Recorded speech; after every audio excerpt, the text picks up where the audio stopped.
Good evening, everybody, and thank you for joining us at this regular meeting of the Madera City Council.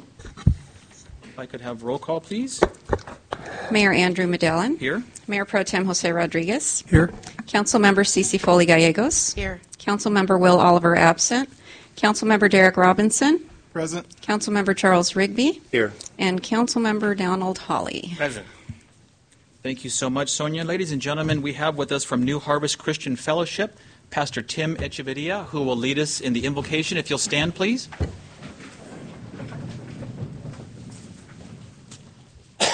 Good evening, everyone, and Mr. Mayor, council members, our beautiful city, our Madera Police Department. I just want to say we appreciate all of you guys today and honored to be here today. We're just going to bow our heads. Heavenly Father, we thank you, Lord. And God, we give you all the glory, and God, we give you all the honor, Lord.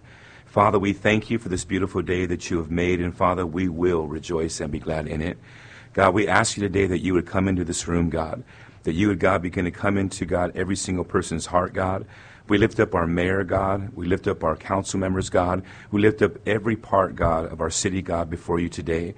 And we ask, God, for your wisdom, God. We ask, God, for your anointing, God. And we ask, God, for your blessing, God. Father, we thank you, Lord God, and we pray for your peace today, strength today, and God, that you will be glorified. We welcome you here and need you, Lord. We give you all the glory, all the honor, and in the name of Jesus, Lord God, we pray. Amen. Amen. Thank you very much, Pastor Tim. And now if you'll join me in the Pledge of Allegiance, please. Ready, salute. I pledge allegiance to the flag of the United States of America and to the republic for which it stands, one nation, under God, indivisible, with liberty and justice for all. Thank you. Moving into public comment, the first 15 minutes of the meeting are reserved for members of the public to address the council on items which are within the subject matter jurisdiction of the council. Speakers shall be limited to 3 minutes. Speakers will be asked to identify themselves and state the subject of their comment. If the subject is an item on the agenda, the mayor has the option of asking the speaker to hold the comment until that item is called. Comments on items listed as a public hearing on the agenda should be held until the hearing is opened. The council is prohibited by law from taking any action on matters discussed that are not on the agenda, and no adverse conclusions should be drawn if the council does not respond to public comment at this time. Is there anybody wishing to speak under this definition of public comment? Yes, I do. Thank you very much. Khalid Chaudhry, 450 South Madera Avenue, Madera. Okay. First of all, I have to apologize for using the old numbers for crime rate here in the meetings and on the media. 47% violent crime and 14% property crime from 2015. And on that basis, one of the city council members told me that we used that crime rate to get Measure K passed. So I suspected that back then. Now I suspect this one, the new one. I don't know. I shouldn't be really. I believe government. Government is always right. Government tells us truth. I believed in WMD too, in Iraq. So right now, I learned that crime rate went down by 25%, violent crime, and property crime rate went down by 3%. I don't know whether credit goes to Measure K or credit goes to the good economy or better economy. So time will tell. Okay, sorry about that. Number two, $18,700 were spent on water rate study. So 30 minutes calculation, price into quantity, total revenue. You spent $18,700 on that study. So here, anything I say, that's taken as personal or abuse. No, here I suspect either incompetence, or somebody's obliged, or somebody's received kickbacks. I'm sorry. And then you want to study wages here, salaries. So I have 4 parities available to myself. I created myself here depending on Madera's environment. So I ask 4 good people. So please join me anytime. Give me a call. I would like to have a meeting with you guys and present those 4 parities to save money to poor people of Madera. For God's sake, what kind of Robin Hoods are you? You are taking money from poor people and giving these to consultants? For God's sake, don't do that. $18,700. It means that it did cost 30 cents to each one of us, the citizens, or residents of Madera. And then let's talk about retirement here. So if you go back to your budget, in 2023, city would be contributing 68% of employees' salaries towards retirement. So anybody who makes $100,000 and $68,000, you would contribute, and that employee would contribute 7.5 or 6.5, whatever going rate is. What would happen then? So, unions don't want it. This is the best excuse you guys have, right? So tell unions. So please, they can invest on their own rather than CalPERS, intelligent financial advisor invest those money somewhere else. They're going to mess it up, believe it. And I can tell you, here, Edward Jones put 7 point, you give them their own private retirement accounts, you contribute 7.5%, they contribute 7.5%. Believe me, they would make a lot more than that, whatever CalPERS would make over there. So insider's information a little bit. Uber's IPO is coming. Make some money. Okay, this and... You have about 30 seconds left, Mr. Chaudhry. Thank you. Oh, what, 30 seconds? Oh, I wrap up now. Thank you, sir. You're welcome. Yeah. Anybody else wishing to speak under public comment? Oh, please. Oh, I just saw a new police chief. He did very well. His luck, he brought 25% crime rate down. So fire him, punish him, please. Give him a pay cut. That's how it works here. If crime rate goes up, people get raises here. So fire him, give him a pay cut. Thank you. That's how it works here. Anybody else wishing to speak under public comment? Please come forward. Seeing none, I will close public comment and turn it over to our neighborhood revitalization specialist, Christina Herrera, for some wonderful news. Good evening, Mayor and council members. My name is Christina Herrera. Is it on? My name is Christina Herrera, and I'm a neighborhood outreach assistant for neighborhood revitalization. In 2013, we celebrated our first national night out with 15 neighborhoods. And as the years have come and grown, last year we had 53 neighborhoods that celebrated this event with us. And with the Neighborhood Revitalization Department, with conjunction with the National Night Out Planning Committee, we will be presenting to council tonight the National Night Out Award that our city has received for its outstanding participation in the 2017 National Night Out and also the National Night Out Connect. Our city ranked first place in the state of California, 15th place in the nation for our population. We are honored to have had this opportunity to work with our partners, including Neighborhood Watch leaders, community members, the Madera Police Department, Madera Sheriff's Department, Madera County Probation, Madera Housing Authority, the California Highway Patrol, City of Madera Parks and Community Service, Public Works, CAL FIRE, Monte Pistoresi, and the Madera Unified School District. I want to say congratulations to our city and committee, and most importantly to the Neighborhood Watch leaders who participated and helped us make this 2017 National Night a successful event. And we are #Madera Proud, and we are getting ready to kick off our 2018 event. And with that, I want to thank our whole city for helping us make that event happen. And I want to present our awards.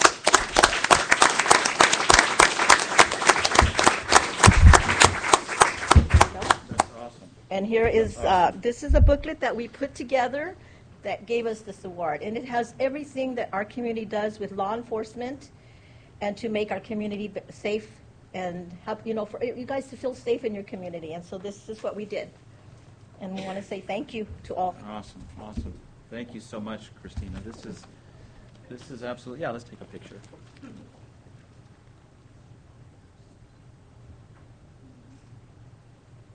All right, thank you very much. This is fantastic on a number of levels, especially since outgoing Mayor Robert Poitras said if we didn't get first place that it was going to be on me.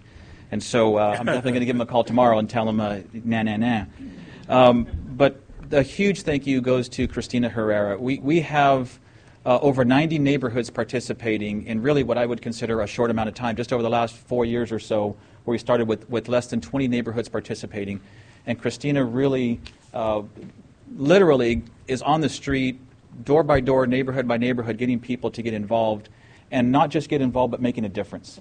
And as was stated earlier, crime numbers are down, but more importantly, participation in the community is up, way up. And that goes to our partners that were mentioned, and a number of people that want to make Madera a better place.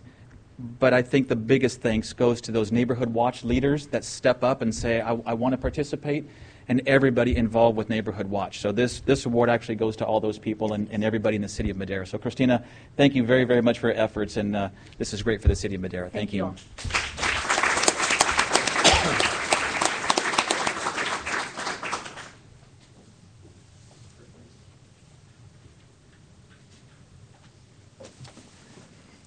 We will keep the good news rolling. I am absolutely pleased about this next presentation. We started something new this year with our high schools called the Vision Leadership Academy. It was actually implemented by Mr. David Tooley, our city manager who recently retired. And it was kind of the brainchild of Councilman Rigby, who reaching out with Mr. Richer, which I'll call up right now, to get our youth at our high school level a little bit more involved with government, more specifically the City of Madera government and City Hall. So with that, Mr. Richer, I'll turn it over to you for a little more, little better explanation. We had a absolute wonderful 9 months, 8 months with the program. About a year ago, I met with Councilman Rigby and David Tooley and a history teacher at the high school named Brad Krause. And we sat down and talked about doing this, the class, the Citizens Academy. And I had just completed the Citizens Academy, and I had a blast. I learned a lot of different things that I didn't know went on in government. I didn't know why we had to, why you have people. And I became an informed citizen, and I enjoyed it a lot. I had a wonderful time. And one of the things that I said, wouldn't it be great to bring this to high school? And so that's what we did. We took it to the high school. We mentioned it with all the seniors. We had 14 students go through the program.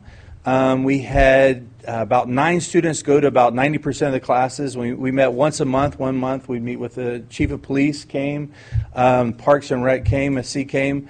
We had Councilman Rigby, Mayor Andy, Will Oliver, Councilman Oliver. He was one of my former students, so I have issues with Rigby and Oliver. But it was an interesting thing, and the students really learned a lot. And it was interesting today because we had graduation, and we got to tour City Hall and go through the different departments and interrupt different people while they were working and find out what they did. And everybody was really nice and spoke to us. But it was interesting when they all got in this room and shared what what they really learned from it and the conversations that we had, and it was interesting. So I'm gonna have them stand up, if that's okay with you guys. Of course, absolutely. Have them all stand up. Each of you guys introduce yourself and which high school you go to as well. You have to get my mic.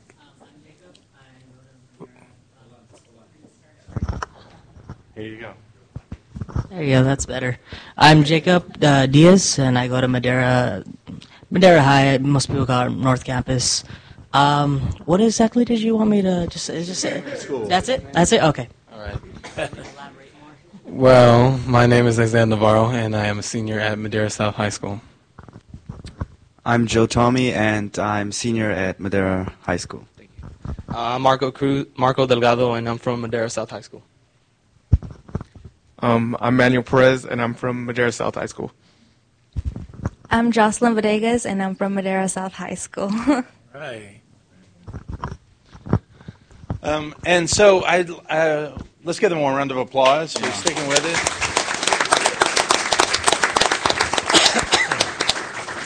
We had over $700 in scholarships given out. A couple of them got $100 scholarships.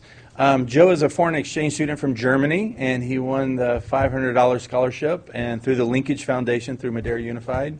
And anyway, it's a wonderful, wonderful thing to be a part of, right, guys? Absolutely. Does anybody want to come forward and maybe share a little bit of their experience on what they thought of the whole? Joe, would you like to share your essay? All right. Welcome to leadership. All right. It's a long essay, though. You can just go ahead and just talk if you want to. Just share what you learned. Yeah. Anybody else would like to share? Isaiah Uli always like. Yeah, he does. You can kind of tell the guys that are going to be future politicians because they have that gift of gab. Go ahead, Joe. Gift of gab. Okay.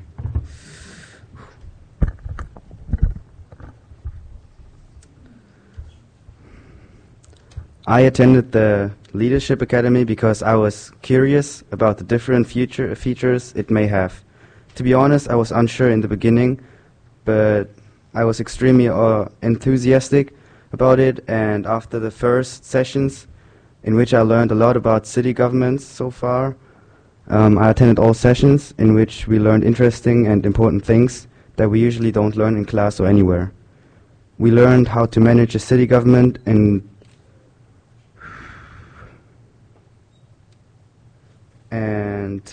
what is important to know about it, what it takes and what it means to be a police officer or firefighter in Madera, and what kind of issues the city and any other city has as well. These things combined are so important because it shows us a lot about governments and are the perfect first step into a politics or business career. Every employer will be impressed by our knowledge about complicated issues, income, and public services, which are unique since this academy is something unique which does not exist anywhere else. This academy made a huge impact in my life, which I already realized during the sessions with Parks and Community Services, in which we were supposed to create a blueprint of a park which is set with a set of amount of money. It showed me personally that a government always has to do trade-offs and decide what to spend its money for to use the money efficient and properly. Politics, oh no. Public services taught me how dangerous a city can be. Fires and crime are common reasons for death in the United States and around the world. Firefighters and police officers are the only people who will help the people in these emergency situations.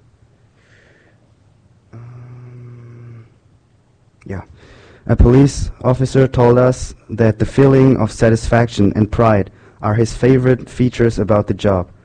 Whenever he appears to a crime scene and sees the faces of the victims, it fills him with joy to see how relieved they are, knowing that they are safe now and that they don't have to fear anything anymore. I want to be an entrepreneur when I'm older, and having this knowledge is a huge advantage, since I already know how things work in politics and that trade-offs rule every business. I also get inspired by the public service officers, since they are risking their lives every single day, without getting huge amounts of salary or fame. They simply do it to keep their city safe, the neighborhood, and their people. There are not many people in the world who think like that. It also makes me aware of the fact that the security I receive, that I live in society provided by these people. The news often shows the world a different picture and doesn't mention the effort and risks the officers do every single day for the people. To summarize, I am happy and proud to be an attendant of the Leadership Academy because it informs me about important issues in every government and about politics services. There are always trade-offs to make. We learned how to master certain challenges and what it really takes to lead people and take care of people. This knowledge and these skills will assist our business and our politician career and prepare us for it, like nothing else does it. That's it. Very good. Very good. Awesome. So in 2 years, you can come take my place. I will. All right. Next. Hello, everyone. My name is Isaiah Navarro. It is through this academy that I was able to gain a new experience, meet new people, new opportunities that I can take advantage of, access my resources to my own city, which I was not able to know about. And it was a nice way of knowing how the city functions and how everything works together, how each department goes hand in hand to working together to make way for this great city. And it was just a fun new experience. So I thank everyone for being here and for Mr. Roche for having this all together. Hey, that's great. It's good. Good.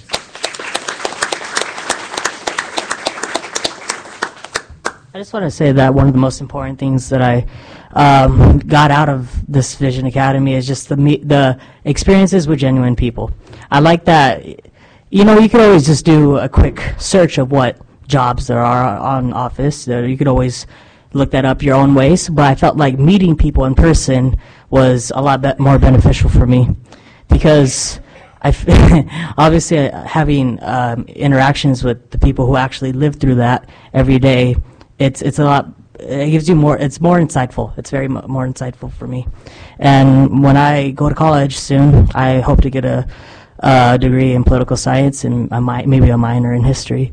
So this is just the path that I want to take. I know there's a lot of improvement that needs to be done, but I believe this is the first step in achieving that. Good job. Thank you very much. You know, ladies and gentlemen, I have to say, if this is our future, we are in great hands. Yeah, These kids are absolutely amazing. They were given scenarios through our public safety, through our finance department, and even today I think there was a scenario about an in and out and things like that they made some very smart decisions. And so absolutely that this is Madera's future, and as I said, I'm certainly proud to call them students of Madera. I can't wait to see what your futures are like. And to be very honest, National Night Out winning first place and the Academy, this is what should make the front page of the paper. This is what needs to be out in our community, that people need to know the great things that are happening. So if I can have these students come up here and take some pictures, including with you, Mr. Riche. Sonia, if you wouldn't mind taking some pictures, I'd love to post this on social media and let everybody know the great things that are happening.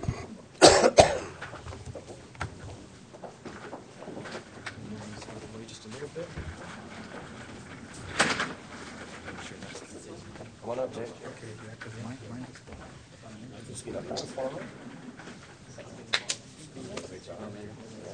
Marco, what's up, family? Come back. Welcome back. I'm glad you made it. Yeah. You have to tell your date. I'll see you later. Let's get up here in front. Oh my God.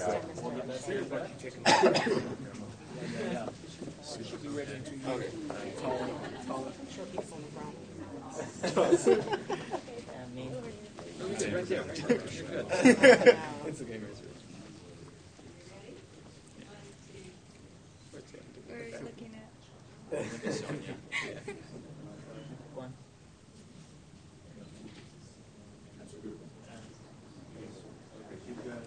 All right, wonderful. Thank you.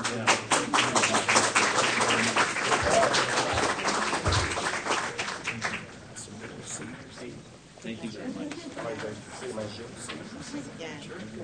Take care. Thank you. This way. Stay in touch. Mr. Riche, thanks again, and we look forward to the next class. We look forward to doing this again, absolutely. You got it. Good job. Plug around here somewhere. Oh, okay. Oh, okay, thank you. Good. Moving on to item A1, this is a workshop, which is an update on the proposed Arts Center. I believe Dr. Julie O'Kane will be giving the presentation.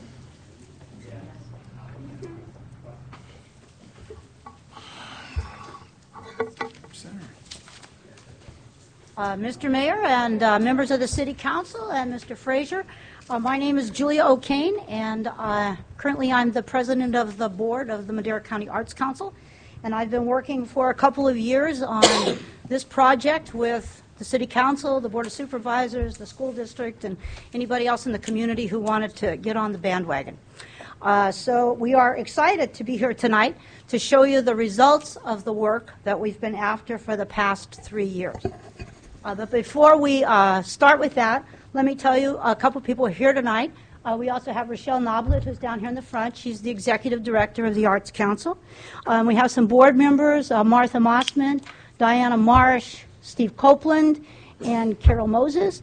We're very interested in getting started on this project, and so I'm glad that they were able to come this evening. Before I introduce the architects to give the presentation, we would like to show you a quick video. It only takes a couple of minutes, but I think it sets the stage for what we could do in Madera. So if you just sit back, I guess Sonia's going to help me. Oh, okay. She's unmuting me, and I'm launching. The arts. They bring us inspiration and joy, and they make our communities beautiful places to live and to work. But there's more. Nonprofit arts and cultural organizations are also businesses. Nationally, the arts generate $166.3 billion in economic activity. Dinner and a show go hand in hand. When we go to an arts event, we often begin the experience with a meal. We pay for parking, go out for dessert or drinks after the show, and return home and pay the babysitter. The average attendee spends $31.47 per person, and that doesn't even include the cost of admission. Out-of-towners and tourists spend even more. All that spending is good for local businesses and good for the economy. Nationally, the arts support 4.6 million jobs. The arts, creating better places to live, supporting jobs, generating government revenue, and the cornerstone of tourism. The arts mean business. Learn more on the new Arts and Economic Prosperity Study at americansforthearts.org/economic impact.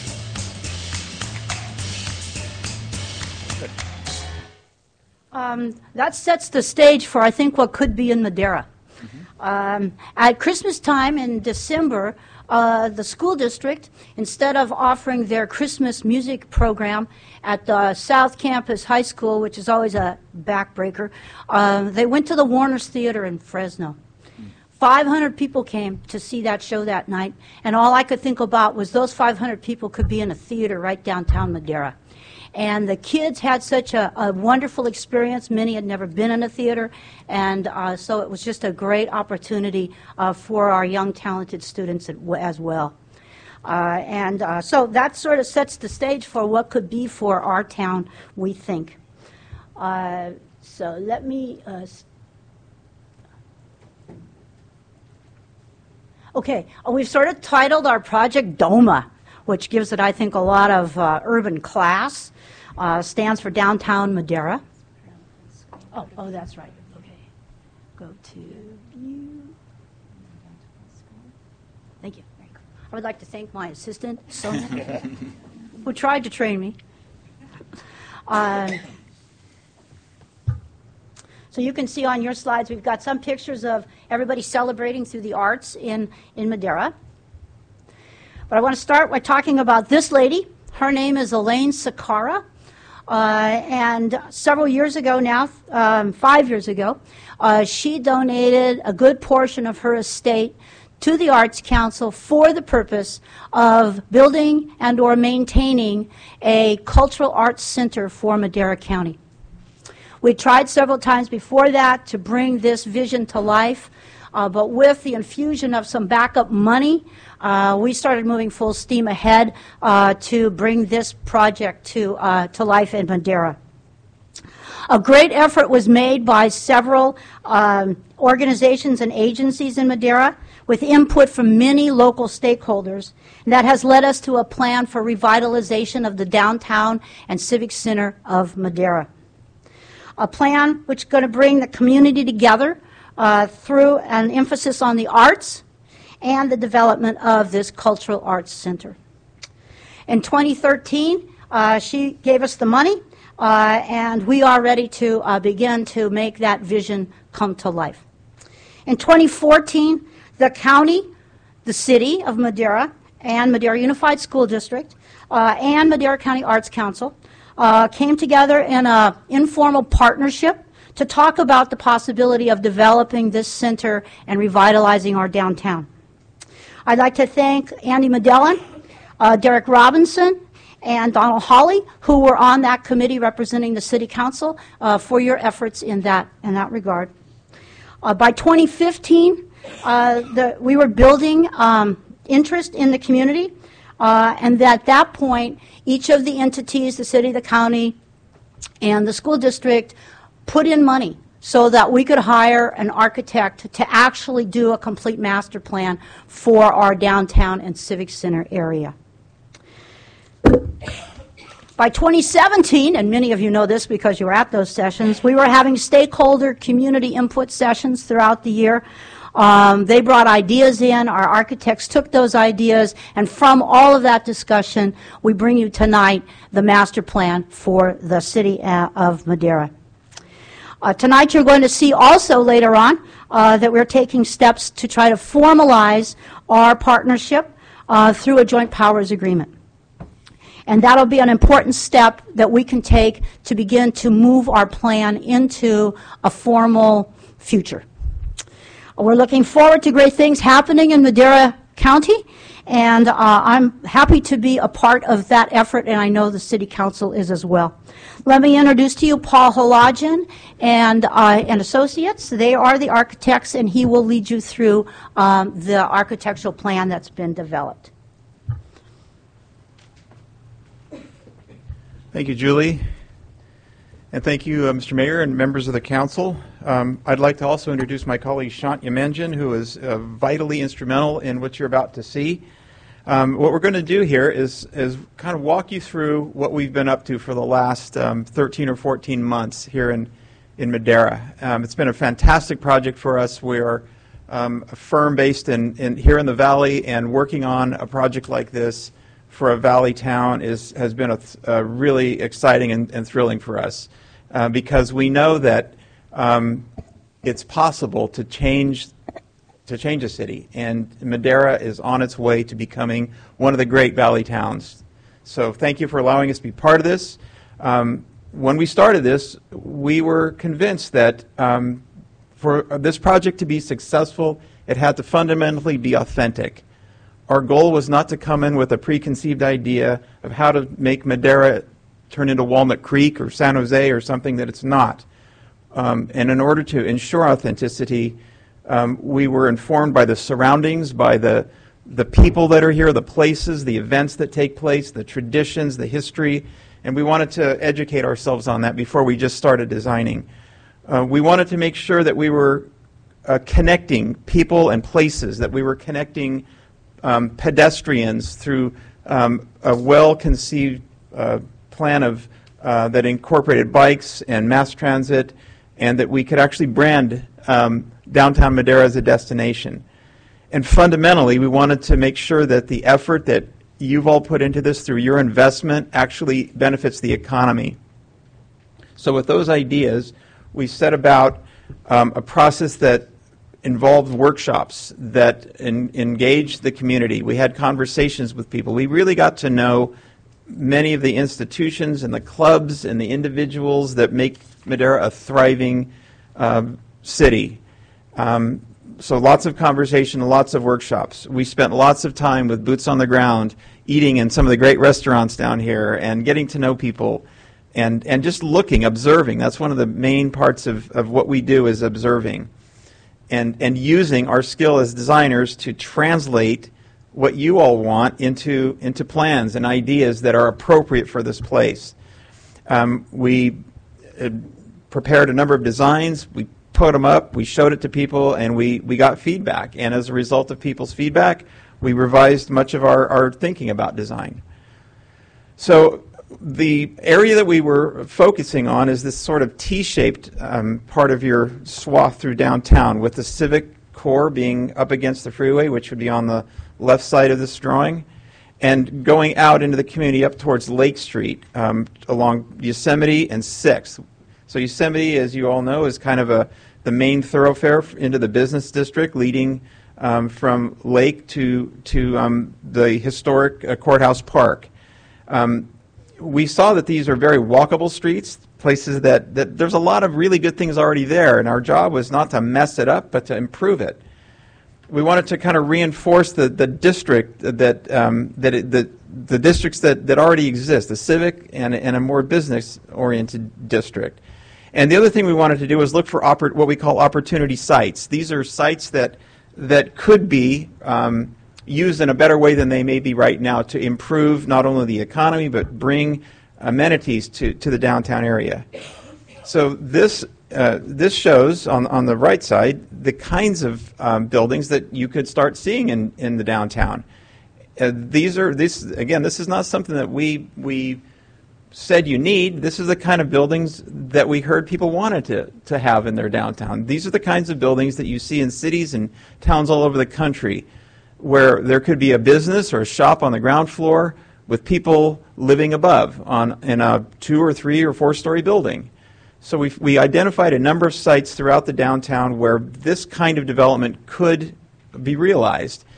And so we established a kind of a strategy that allowed us to look for roughly 46 of these opportunity sites that were easily developable.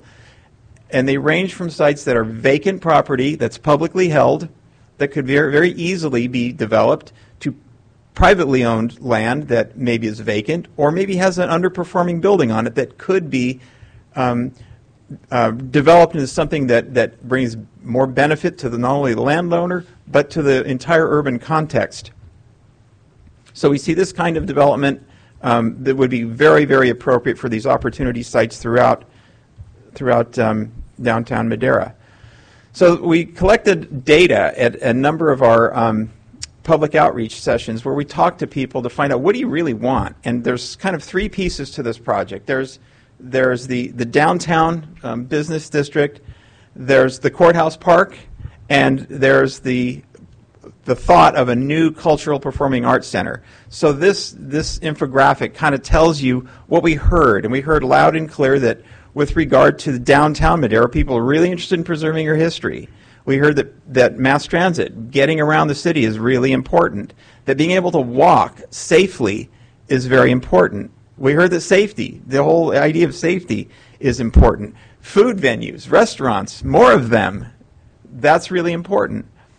With regard to the park, we heard again that food is important. People like food. No matter where you go, people like food. Different types of events, music, playgrounds, those kinds of things are really important to revitalize Courthouse Park. And then in terms of the Cultural and Performing Arts Center, you have an amazing array of artists in this community, from dancers to performance, to theater performance, to two-dimensional art, to music. And the Cultural and Performing Arts Center has to accommodate those types of uses. So from all this, we began to think about how can we actually improve the character of the street? What's it like to be on Yosemite? And we developed this, what we think of as a kind of kit of parts of simple strategies that could be used to improve the street. They range from things like a corner bulb out. That's simply a way to narrow the street at an intersection to make crossing the street less formidable, less daunting, and integrate parking in a much more efficient way that allows people to access businesses along the street. We talked about maybe introducing what we think of as a pocket park, which is maybe taking a parking stall or two and creating a little place where you could take a little respite away from the kind of busyness of everyday life. And so this plan shows how, just one way of how those simple interventions could improve the character of the street. And on the right there, you see what might it be like. And if you'll notice, it's not a radical departure from what's already there. And that kind of tells us that what's there already is good. There's a lot of really good kind of urban fabric along Yosemite, and our goal is really to do minor insertions to make it even better. These sketches kind of show what it might look like, how it could eventually change the character of Yosemite, with the introduction of public art and these sculpture podiums and simple bench seating to create a much more walkable and pedestrian-friendly environment. This sketch shows how just kind of narrowing the street and getting people out of cars and onto their feet and onto their bikes could just enliven the whole environment. So this drawing up on the upper right is a sectional drawing through Yosemite. So Yosemite is a very wide street, and this shows that within that dimension, we can very easily make much more pleasant sidewalks. We can introduce some parallel parking perhaps, maybe a center median, maybe more street trees. We can do simple things like that that would radically change the look and the feel of Yosemite and make it a much more pedestrian-friendly environment. And the images on the lower right show how just those simple things would make this just a much more walkable, friendly, pleasant environment. So this kind of brings us all back to the center of all of this, which is the historic Courthouse Park. So in this area, we started to think about a location for a new cultural and performing arts center, and we realized that you have this amazing historic artifact, the old library, which is in really good condition structurally.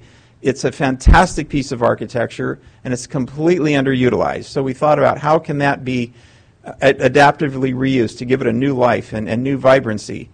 And then how does this downtown master plan, some of the ideas that we just spoke about, how can all of that kind of end here at the focal point of your new downtown?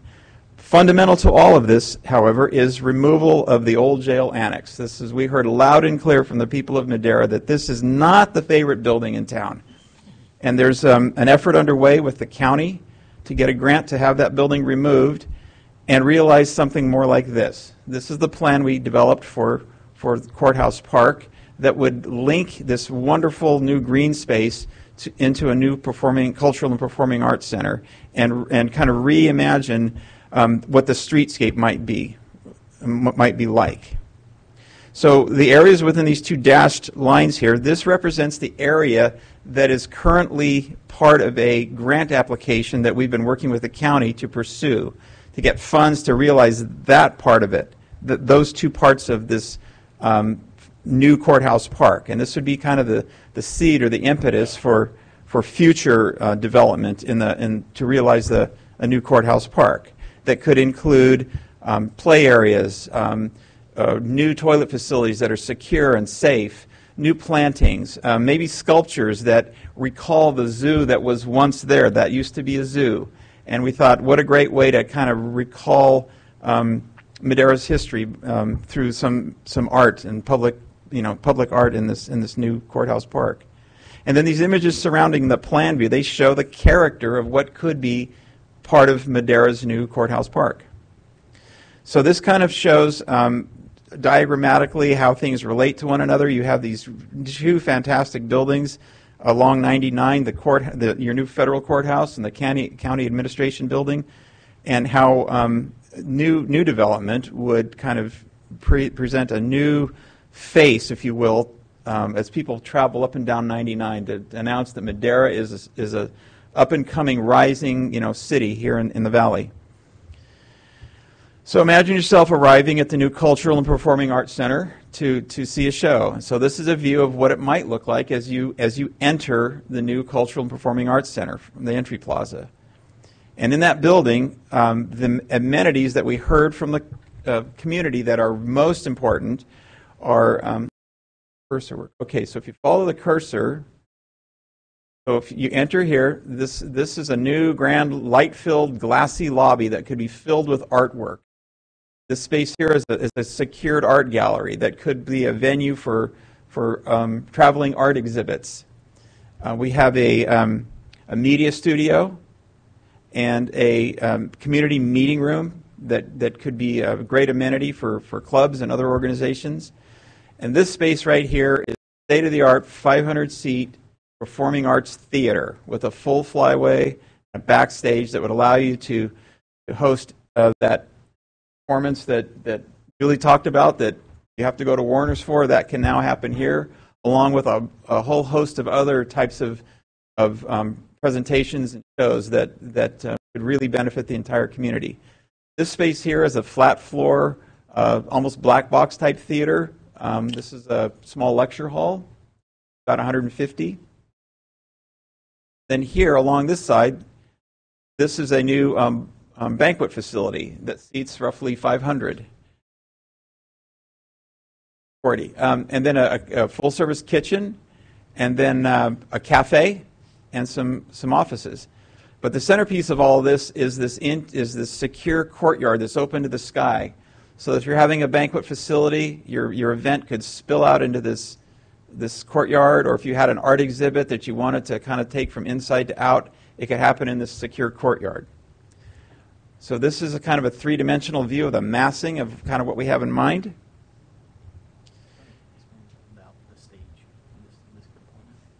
Okay, so a little bit more about the massing of this. So here, this is the theater, and the flyway is here. So this expression announces kind of what happens inside. The freeway is along here, and as people are moving along the freeway, they see this swooping form, and it's kind of bracketed by these other two great buildings that show what Madera is like. Here's the courtyard. Entry is here. Cafe is on this corner. And then the banquet hall, the banquet facilities are here, and they spill out onto a potential new plaza here. One thing we noticed as we were spending time in Madera is all of your great civic buildings, they're all lifted up off the ground. So we thought, same with this. Lift this building up off the ground, give it some kind of civic presence, and create this kind of raised plinth. And so that would relate it to the other important civic buildings in your community. This is a more illustrative drawing to show how some ideas we have about G Street, and maybe that could be reimagined to not just be an auto-dominated street, but something that is more pedestrian-friendly, that maybe could be cordoned off for special events and festivals and food trucks and things like that. And you can see those images surrounding that show the kinds of public events and festivals that could take place in that new street. So here's a view looking back towards the cafe. This is the cafe right here under this cover. Here's a view of a secondary entrance that allows people to park in the county parking structure and get very easily into the venue. And by having these two entrances, you could literally have two different events taking place at the same time without disruption from one to the other.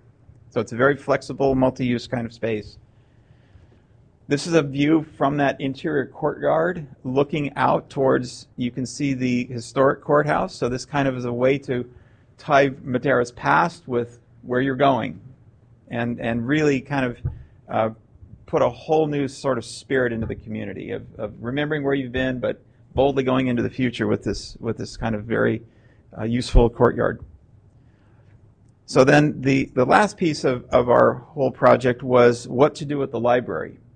Again, this is a fantastic artifact, and the county just recently recognized this as a historic artifact, and so because of that, any improvements to this building can use the State Historic Building Code, which is really to your advantage. And so in our discussions with Julie and the Madera County Arts Council, we realized that this would be a fantastic building to adaptively reuse as the headquarters for the Madera County Arts Council. We heard from people who spent their sort of childhood years in this building, the fond memories of spending time in the library. So our thought was, let's do as little as possible to change the look of this building. One kind of problem the building has is it's very difficult for a disabled person to get into the building. So you can see in this elevation view, we're doing very little to the entrance except adding these two symmetrical ramps, one here and one here, that bring you to the center. And this plan view drawing will show you, here's the two ramps here and here that allow access to this level so everybody can come in the front door. And we have a reimagined kind of sculpture garden and a green space flanking those two entry ramps. And then between the old library and the existing library, we thought maybe there could be a new venue, a new kind of outdoor garden that allows a different kind of activity to take place between these two library buildings. So here's the main level plan for the reimagined Arts Council headquarters, where there would be galleries and offices. And in the lower level, there would be classrooms and studios and other spaces that would be useful to the Arts Council's mission. So with that, if you have any questions, we'd be happy to answer your questions. Thank you very much, Paul. That's it's quite a project, but you got to dream it, right? We got to start somewhere. Thank you very much for that. Any questions of Paul or, I'm sorry, Sean? Is it? You know, this is a game changer. It really, really is. And I know it's a very, very large project. But as we look at projects that have happened, they were something that started 20, 25 years ago. And we know sometimes the wheels of government, or in this case partnerships, move not as quickly as we'd like. But I like that we're here as a partnership with, obviously, the Arts Council, with Madera County and Madera Unified School District. That's what it's going to take to get a project like this off the ground. And I can really see this come to fruition. I really, really can. So thank you very much for that very informative presentation. I can certainly see this happening in downtown Madera. And then we didn't even talk about the ancillary projects that could possibly happen as we grow. So a lot of great stuff. Thank you very, very much. I'm not sure, Dr. O'Kane, if you had something else to add. No, we want to thank you for supporting this effort so far. And it takes a lot of money, takes a lot of time, but it starts with a plan. So we appreciate the fact that the city and the county and the school district are looking forward to the future of the community. Absolutely. Councilman Rigby. Dr. O'Kane, really quick, if I may ask, are there any plans to present this to the community as we kind of did the workshops as to input that was taken from community members? Well, that's a great idea.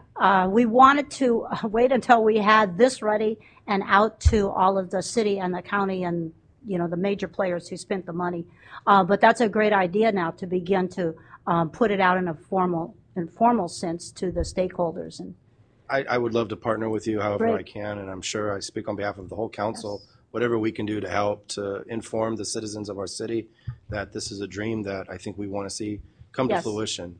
Yes, that's a good statement for me to then be able to follow up with. This isn't going to happen without all of your support and you talking about it and telling your friends and finding new people who want to partner and get involved in all of this, because it's going to take a lot of effort by a lot of people. You are going to receive, if you haven't already, a complete packet of what the slides are tonight. Okay, great. And so you can start to show that to others, and then let's see how we can partner and maybe have some community events where we can bring it out to the public. Thank you. Mayor Pro Tem Rodriguez has a question. And Dr. O'Kane, thank you for the presentation, and thank you, fellows, for the presentation. Just to add to what Councilmember Rigby is, not only to our community, but what about our schools? I mean, I noticed that some young students came by here today, and they obviously witnessed the presentation. So is that something that can also be presented to the high schools, for example? The impact that it has just on us watching and looking at this presentation, I'm sure that it inspires these kids as well.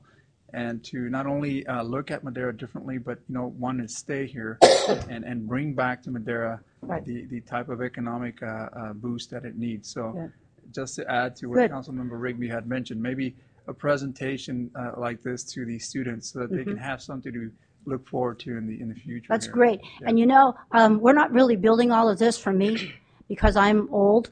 This is going to be for the upcoming members of our community who are younger and are going to stay here or maybe want to stay here for their future. And so you're absolutely right on by saying, let's take this to the schools and let them and their parents know what could be in their future. So thank you very much. Well, thank you. Thank you, Dr. Any more O'Kane. great ideas, let us know. Absolutely. Councilwoman Gallegos. I would like to thank Dr. Kane and Paul and Sean, because I've been to many of the community meetings, and what I hear out there is people put input and you don't always listen. But I'm hearing that they're giving input and you're listening, and you're doing a lot of what they have concerns with and what they want out there in this Civic Arts Center. So I'd like to thank you for listening to our residents and on the things that they want in this beautiful venue that we're going to have here soon. Great. Thank you all very much. Looks like that's it. Thank you.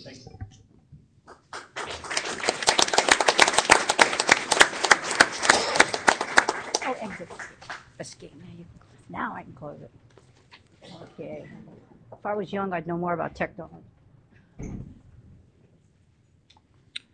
Moving on to our consent calendar, is there any council member wishing to pull any consent item for any further discussion or question?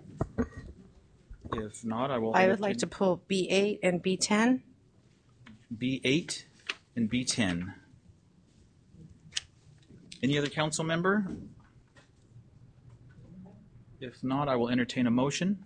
Mr. Mayor, I move to approve consent calendar as presented, excluding items B8 and B10. Do I have a second? Second. It's been properly moved and seconded to approve the consent calendar, excluding items B8 and B10. All those in favor signify by saying aye. Aye. Any opposed? That motion carries unanimously. Councilwoman Gallegos, item B8. B8, I just wanted to get some clarification on the connection that's going to be happening with Madera Unified on the new Matilda Torres High School. And it says here that it cannot be accomplished through the city's initiated CIP project or private projects to help fund this connection. So my question is that we really want a partnership between the county, the city, and Madera Unified.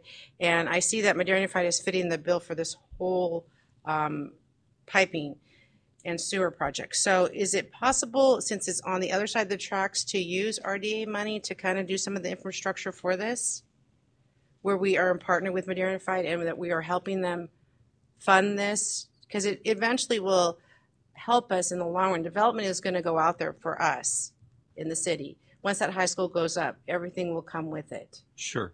I'll go ahead and address typically when major sewer water improvements move out into the county, the city would not have a reimbursement agreement with them, and that would be fully funded by that builder. There would, however, be the ability for them to collect reimbursements from adjacent property owners when they connect on to that sewer or water line.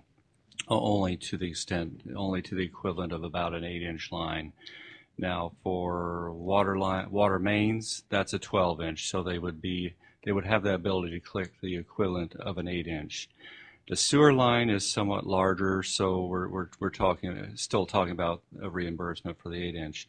The oversized, when it's in the city, developers are eligible for reimbursement from the Development Impact Fee Program. In this case, they're not, but they may yet be coming to the city to request reimbursement for that, and we'll provide additional explanation of what that means should they do that.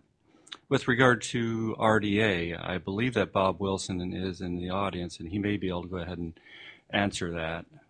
At least I saw him earlier. He left. Yep. He must have left. He stepped out. Keith, I can offer sure Reader's Digest version on it.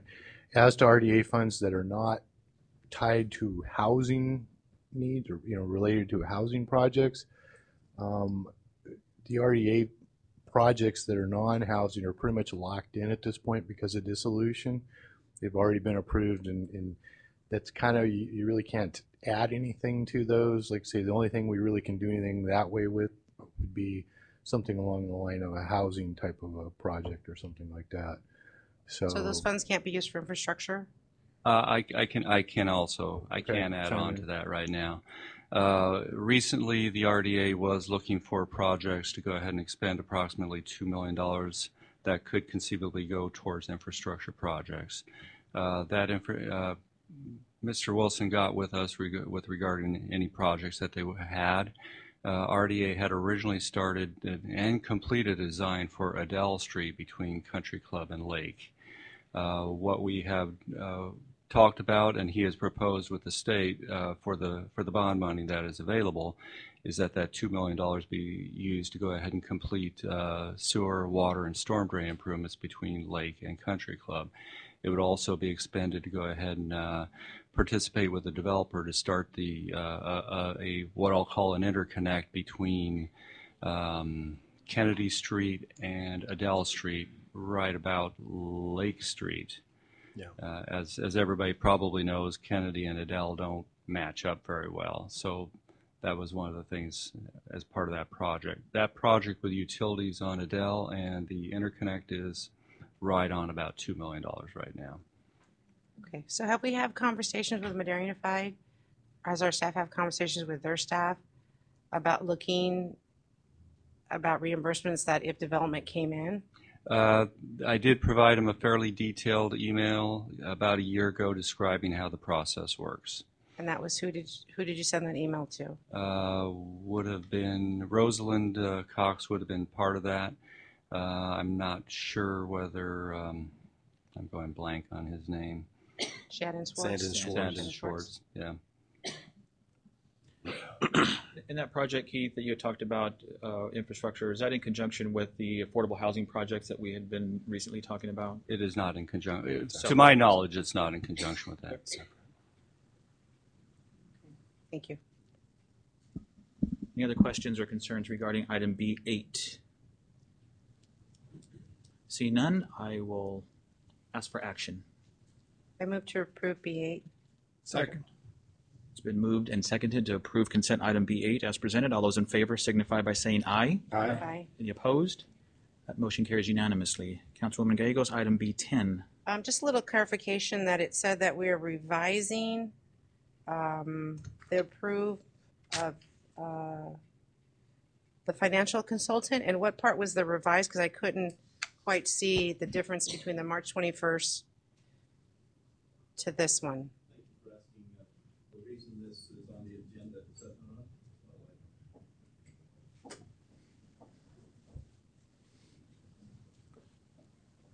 must be green. Okay, the green light's on. So the reason this is on the agenda is because it was actually my error. I had assumed that they would approve the required or the typical wording that we have from our risk management authority. So I had put the agreement before council for approval, and then I asked them to approve it afterwards. When they looked at it, they noticed that this particular wording was in there that they thought was too much of a burden. It's the same contract. There's just a little bit of wording about indemnification. And that was really the only change. So this agenda item is asking to rescind the previous agreement, previous resolution, and approve this agreement.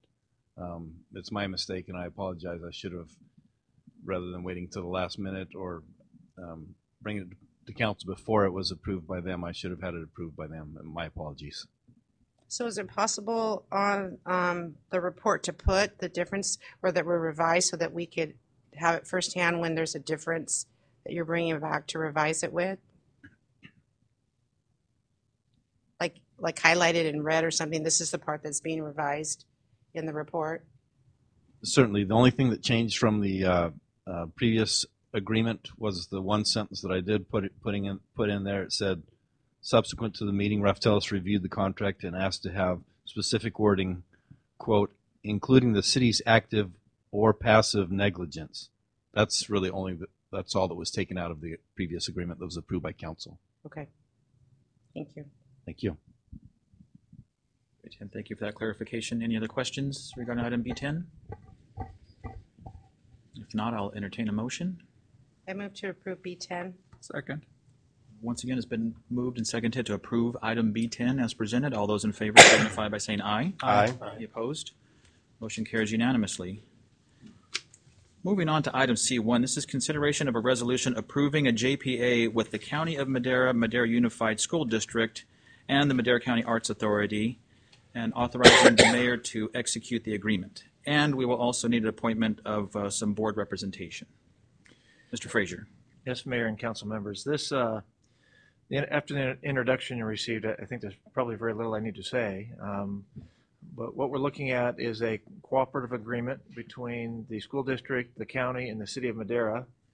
The JPA will also add at-large members, of individual from the Madera County Arts Council, and a at-large member from unincorporated area of the city, to have 5 members total that will sit on the JPA. This JPA will be required to follow the Ralph M. Brown Act. And Really what we're looking for right now is the initial member that if you approve the resolution, you will have to select a board member and 2 alternates. And I would think initially this will probably be the busiest time because you will be establishing and moving forward with the creation of the JPA and moving that forward. I would like to point out at the top of the JPA, it talks about some benefits that are derived from the scope of this project. And we look at expanding artistic awareness, participation, and expression, organize and increase private and public sector support for existing and new cultural and educational activities, enrich school curricula by promoting the arts, serve all generation and cultural groups through the arts, develop public and private financial support for the arts, help strengthen existing arts organizations, provide assistance to individual artists, and the list goes on. And we know that when we see this come to fruition, the benefit this will have for our city and our community, I can't tell you what a wonderful opportunity this is for us. And if there's any questions that I can answer or the attorney can answer in regards to the JPA, let us know. Great, Steve. Thank you very much. Councilwoman Gallegos. Steve, do you know when these meetings are going to occur, or would Ms. Noblet know, like during the day, evenings? I suspect that will be established by the board. Okay. The frequency and the time and place and those things, that'll be established by your board selection. Thank you. Any other questions, Mr. Frazier, regarding this report? As Steve said, and of course the presentation we had before, I'm going to reiterate this certainly is a game changer in the city of Madera. It's a huge project that costs a lot of money, but we can't let that deter us from dreaming and putting something on paper and starting the first steps. And I think this is a great first step. Obviously, with the agreement we had years ago, our initial, I believe the city of Madera was the first one to put up the first $100,000 to get things going, to show good faith. And I think we need to continue that and show that we want to be partners and bring this to fruition. As Dr. O'Kane said, there's been a number of events that have gone out of town, and that should have been right here in the city of Madera. So it will take a while, and Dr. O'Kane will be here when we open those doors, I can assure you. But I think this is a great, not a first step, but great next step, and we'll continue to do so. With that said, Mayor Medillin, I would like to be on that board. We can take them in order. I appreciate that okay. input. First one is approving the resolution. If we can do that first. Once we approve the resolution, we're going to do this, and then we'll. So move to approve the resolution as presented. Second. It's been properly moved and seconded to approve item C1 as presented. All those in favor signify by saying aye. Aye. Any opposed? That motion carries unanimously. And to your point, Councilwoman, next is a request for appointment of a board representative. Excuse me. We need a first and a second alternate as well. They're asking for 3 people, and that was kind of my question as well. I know sometimes there's a time constraint for you with your day job. I will say that Councilman Rigby had asked me earlier to be a primary. I certainly would have no problem with you being maybe the first alternate, sure. Councilwoman, if that's okay with the council, and then there'll be a second alternate if somebody wants to volunteer for that. Mr. Mayor? Councilwoman, I'm sorry? If that's okay with the council, I'd like to be that second alternate as well. You spoke and he raised his hand. So it's rock, paper, scissors, or... Yeah? Yeah. Okay, so I think we're in agreement to have Councilman Rigby as our primary representative, and the first alternate will be Councilwoman Gallegos, and our second alternate will be Mayor Pro Tem Rodriguez. Everybody's okay with that? And I'm sure once the other representation is established, all 3 of you will be hearing from Ms. Noblet regarding meeting times, and they'll all get agendas, I'm assuming, so they can be up to par on what's going on and things like that. Did you need that in the form of nomination or motion or anything, Mr. Richardson, or direction's good enough? It would make for a cleaner record if you did it that way, I think. Do you need 3 separate, or can I just make like a? I'd like to move that for this JPA, representatives of the City Council will be first Councilman Rigby, and our first alternate will be Councilwoman Gallegos, with our second alternate as Mayor Pro Tem Rodriguez. Second. It's been properly moved and seconded. All those in favor signify by saying aye. Aye. Any opposed? Motion carries unanimously. Thank you very much. Moving on to item C2.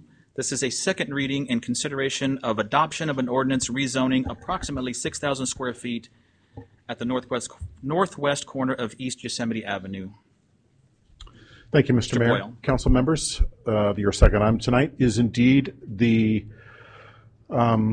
second reading and adoption of an ordinance that would facilitate the rezoning of a property from the R3 to the C1 zone district to provide for the development of 4 contiguous parcels. The project was introduced at your last City Council meeting, and the Planning Commission and staff would continue to support this project and would recommend a second reading and adoption of the ordinance. That completes my presentation. I'd be happy to answer questions you might have. Thank you very much, Mr. Boyle. Looking forward to that project also coming to fruition. Another business on East Yosemite certainly help the city of Madera. Any questions of Mr. Boyle regarding this particular report? Mayor Pro Tem. I do have a question, Mr. Mayor. Chris, so the structure of the building that was presented, or the plans that were brought before you, do they coincide with what the current Arts Council is bringing a little west of the Yosemite as far as the architecture? Is that kind of confirmed or conform to the... I don't know if the structure that's a part of the car dealership, the used car sales dealership, is of an architectural detail and quality that is befitting of the Performing Arts Center. It is a contemporary architectural style. It does meet all of our general plan policies in terms of commercial development, including anchoring the corner. But I don't think it closely aligns with the architecture, the very contemporary architecture that's proposed within the Performing Arts Center. And the only reason why I asked that is because if the city and the Arts Council go before this project that's presented here, you know, I don't know if the architecture should be, you know, aligned in a certain way as far as, you know, what's been presented today. And again, you know, I'm just asking because I'm not sure if out that far into Yosemite, if that plays into that downtown. So, well, I think it's an excellent point to bring up, and I think it's one that both the project that includes the construction of the Performing Arts Center and the retrofit to the library and some of the downtown visioning that's been done by the consulting firm, all of those things tie into ultimately the preparation of a downtown plan and looking to see what the community really wants that downtown to be and what it wants to look like.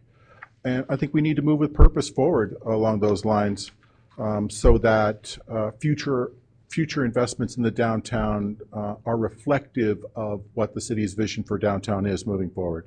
yeah, and that's exactly. So moving forward, I hope that when plans are brought before us, maybe that's something that we can present to our Arts Council or even our community so that we kind of align and kind of, you know, make sense of what we're building out there as far as architecture and off, so that it kind of has somewhat of a good appearance, a good appeal of what we're trying to do out for the city of Madera. Or alternatively, to provide for a specific plan for downtown that has a set of development criteria that each project is measured to, so that if there's an architectural theme that the community wishes to embrace, that's something that staff can look to apply on a case-by-case, project-by-project basis. Even better. Yeah. Thank you, Chris. Mayor Pro Tem, I think that's a great point. I think the study was done from maybe the freeway east to Lake Street, but that doesn't mean from Lake Street to Tozier that we kind of let it be a free-for-all. And I think it would be a nice flow and to be contiguous and to pay mind to that as we continue to develop. I think it's a very good point. Yeah, especially with the project of this size here that's coming before us, so that's why. Great point.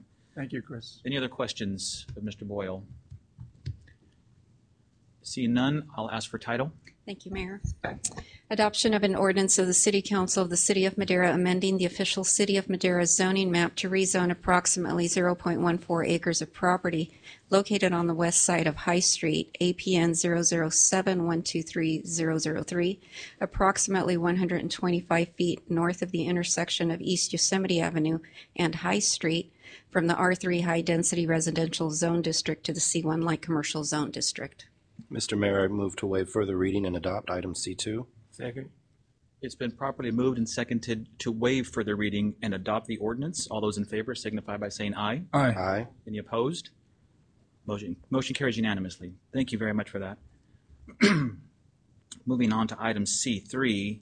This too is consideration of a resolution awarding the contract for the Madera Wastewater Treatment Plant Rehab Project, number 18-02. Mr. Helmuth. Thank you, Mayor, council members. This particular item would probably show up on the consent calendar, but given the higher profile of the wastewater treatment plant lately, we thought it would be a good idea to go ahead and bring it out for questions. We've brought the consultant here to go ahead and help answer those questions. The consultant is Stantec Engineering, and Steve Beck would be the representative. But before I bring him up for questions, I want to go through a couple of the things on the process, particularly the bidding process.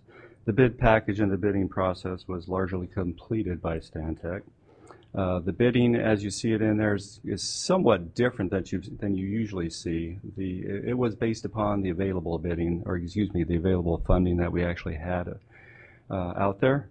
We had about $3.3 million available, and due to concerns with regard to tariffs on steel and aluminum, the project was set up with a series of deductive items on there. So if the bid came out high, we were able to go ahead and deduct certain items and match in with the available funding, which was about $3.3 million. And the bidders were informed of the amount prior to the envelopes being opened, so they knew what the rules of the road were on that, and we were able to go ahead and select the consultant.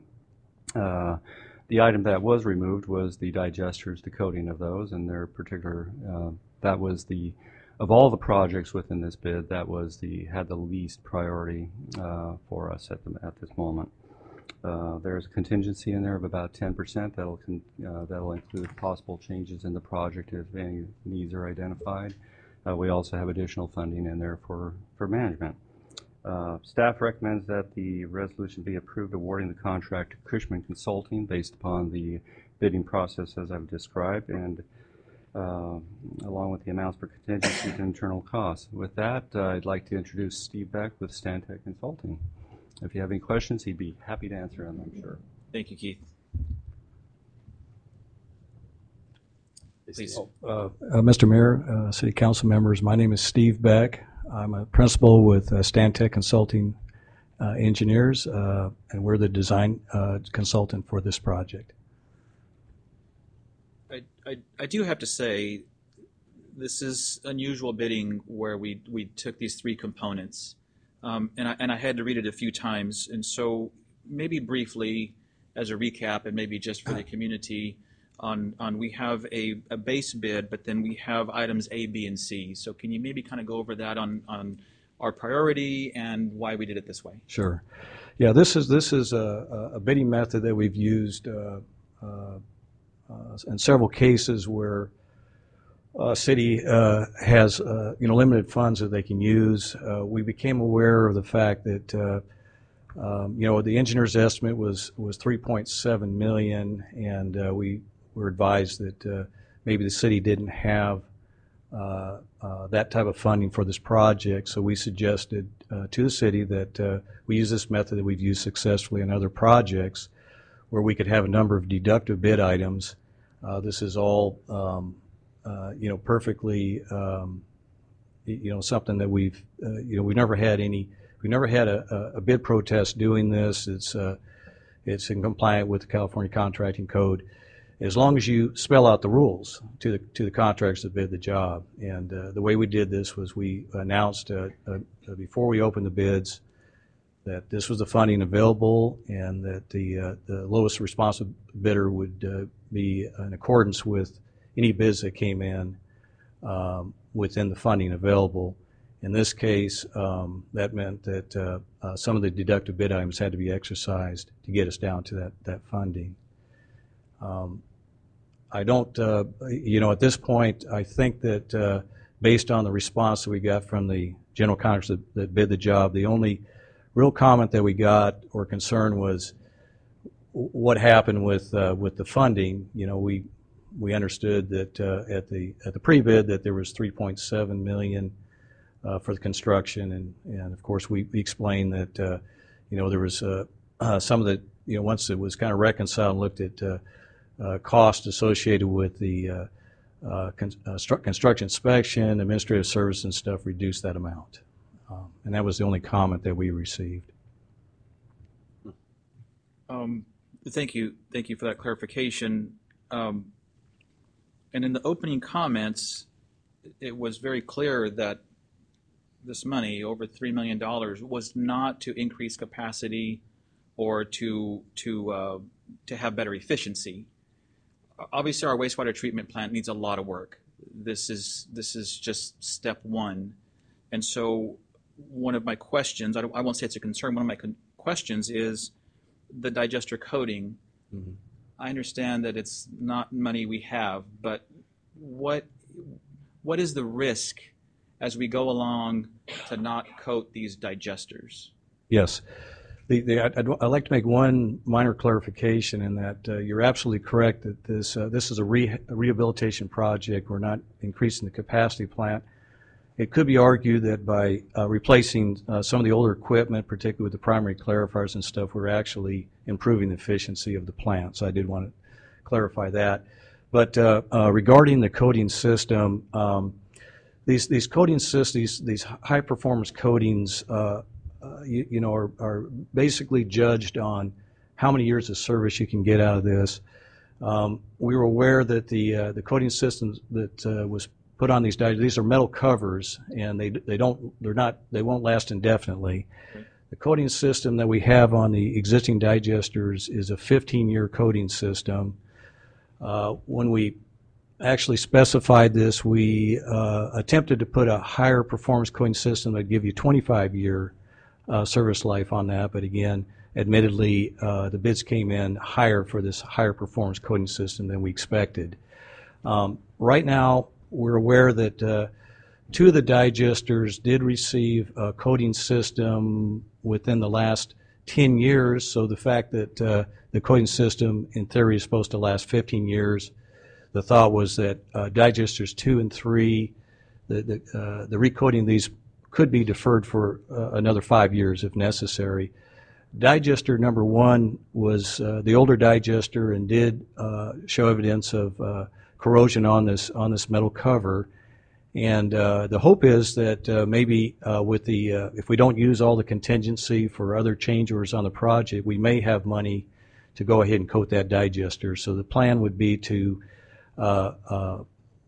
possibly do that at the tail end of the project to see how things go as far as other change orders. If we don't have a lot of change orders on the project, right, maybe that funding will be available. And if by some miracle we don't use that contingency, even that is only basically a third of what it would cost to do all 3 digesters. So maybe a portion of that one digester that you said has not had the recent coating. Yes. Okay. So the decision that can be made, on this is whether to pay for a 15-year coating system or 25-year coating system. The 15-year coating system, we estimate about $250,000 to coat that. I really don't mean to come across critical, but this is our wastewater treatment plant that really is one of our most precious commodities that I think some people take for granted. Yeah. And so as I look at, obviously it's very expensive, close to $1 million for just the digester coating, but if we were to wait 5 years, what would that cost be? And more importantly, I think what my concern is, as this council was faced with a difficult decision last year on maybe not assessing the risk and kind of kicking the can down the road, and then our back is up against the wall to make an emergency decision and kind of use the Band-Aid approach.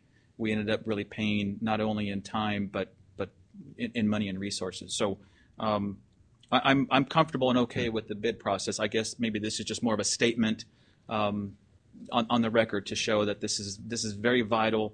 This is very, very expensive, and we can spend 3 times this amount at our wastewater treatment plant to get it back with increasing the capacity, which is what we need to do as Madera grows. We need to increase efficiency as Madera grows, but that all comes at a cost. Yes, I'm sorry, go right ahead. I absolutely agree with your assessment on that. You've got over $100 million asset out there. You don't want it and it's just a bad idea to defer maintenance for extended period, because this, as we know, equipment and coating systems, they don't last forever, and they do need to be maintained.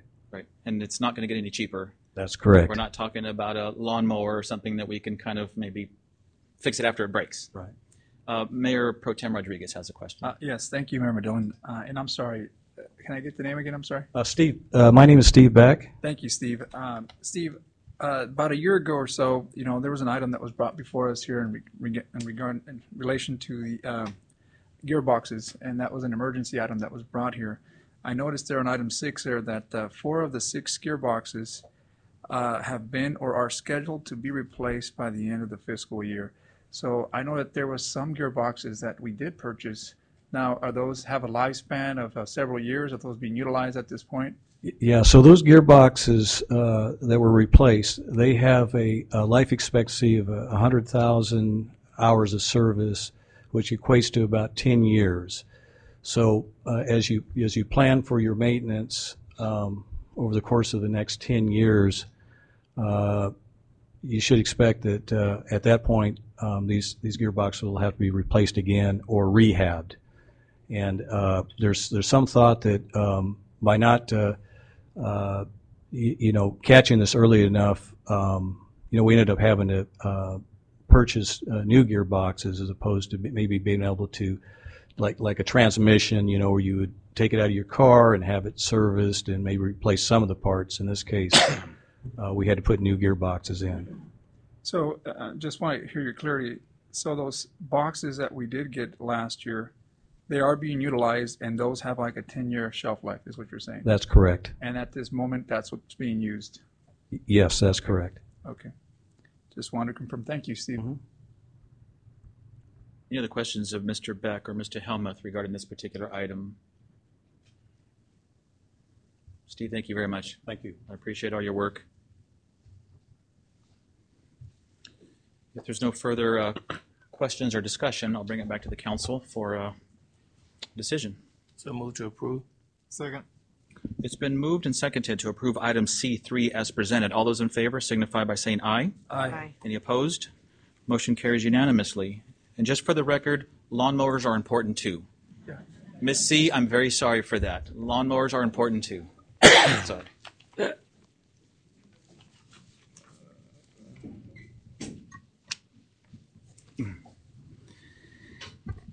Moving on to admin reports. Item E1 is a presentation of the preliminary City of Madera Enterprise Fund budgets for fiscal year 18-19. And there'll also be a request for direction from council for the next budget workshop date. Mr. Prisbila. Thank you, and good evening, Mayor and council members. This is the second preliminary budget presentation for this fiscal year. We're planning on having 4 presentations, preliminary presentations, and then the budget workshop, and then the final budget.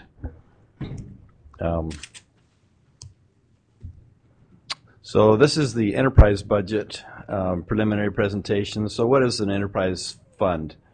The enterprise fund operates as their own business. It's accounted for separately, funded primarily from user fees that are charged for services, not from taxes.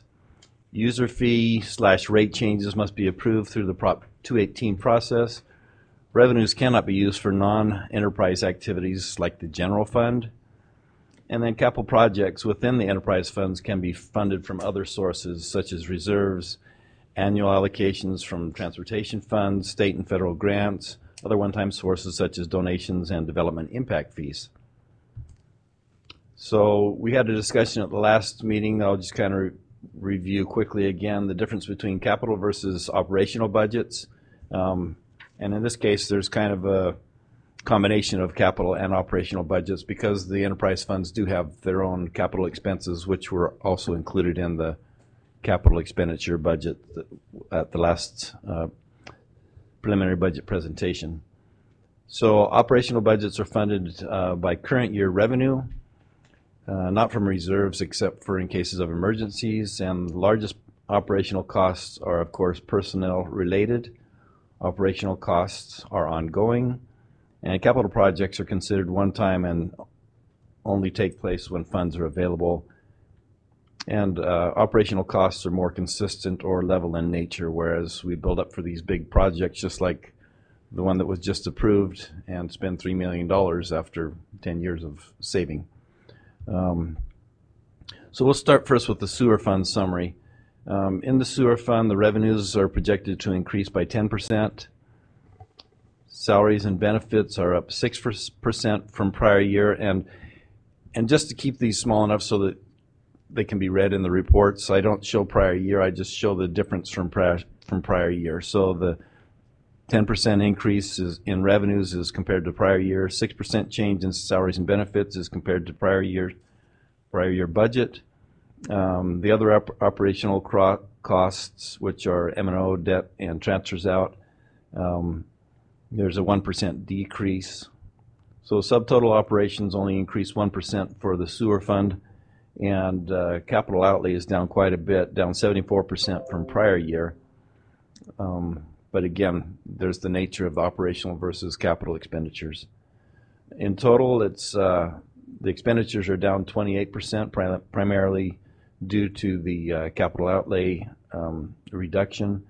And in total, there's a just over $207,000 surplus projected for the sewer fund for the fiscal year 2018-2019. And the estimated working capital, which is basically your cash and total current assets minus total current liabilities, which primarily ends up being your cash and investments, are projected to go from $7.2 million at the end of 18-19 to $7.4 million. Are there any questions related to the sewer fund budgets? Tim, can you briefly kind of describe the debt service requirement, the ratio, the 1.2 ratio over the, what is it, a 1.62 is where we're at? I think that it was 1.68 if I remember correctly. I was just looking at those numbers today with the finance manager where we're at, which is good. Yeah. 1.2 is we need to have a ratio of 1.2 times the revenue, the cost of debt service available after other operational expenses to use to fund the debt service.